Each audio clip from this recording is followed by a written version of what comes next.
আসসালামু আলাইকুম। সকালে আরামবাগের দৃশ্য হচ্ছে আপনি সবই পাবেন, দেখতে পাবেন। এখানে হচ্ছে লাক্সারিয়াস বাসের মিলন মেলা বসে। স্ক্রিনে এই মুহূর্তে দেখতে পাচ্ছেন লাল সবুজের অরিজিনালি কিন্তু মার্সিডিজ বেঞ্জের একটি বাস গেল। লাল সবুজের বহরে এত ফেক বাস আছে যে অরিজিনাল কোনটা আর ফেক কোনটা বোঝা বড়ই মুশকিল। তবে এটা কিন্তু অরিজিনাল মার্সিডিজ বেঞ্চ বের হয়ে গেলো এই মুহূর্তে। স্বাধীন ট্রাভেলস এবং হচ্ছে ইম্পিরিয়াল এক্সপ্রেসের বহরে থাকা কিন্তু স্লিপার বাসগুলো দেখতে পাচ্ছেন। ঠিক সামনেই কিন্তু এই মুহূর্তে লন্ডন এক্সপ্রেসের একটি হলদিয়া পাখি অর্থাৎ একটি স্লিপার বাস দেখতে পাচ্ছেন। লন্ডন এক্সপ্রেস কিন্তু কপালপুরা একটি ব্যানার, যাদের প্রায়শই অ্যাক্সিডেন্ট এবং হচ্ছে পুরার মধ্য দিয়ে কিন্তু তাদের ব্যানারের সবগুলা গাড়ি প্রায় শেষ হয়ে গিয়েছে।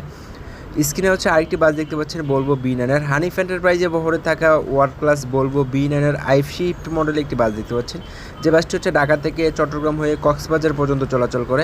বাংলাদেশের একমাত্র দ্রুত গতি এবং হচ্ছে কড়া ব্রেকিং সিস্টেমের বাস, যেটা হচ্ছে যে কোনো মুহূর্তে 160+ স্পিডে কিন্তু জমিয়ে ফেলতে পারে। স্ক্রিনে হচ্ছে আরও একটি বাস দেখতে পাচ্ছেন, যেটা হচ্ছে হুন্দাই কোরিয়ান জেন হুন্দাই। এটা কিন্তু একটি ওয়ার্ল্ড ক্লাস ভ্যান, বাংলাদেশের সর্বোচ্চ গতি তোলা এখন পর্যন্ত এসি বাস এটা।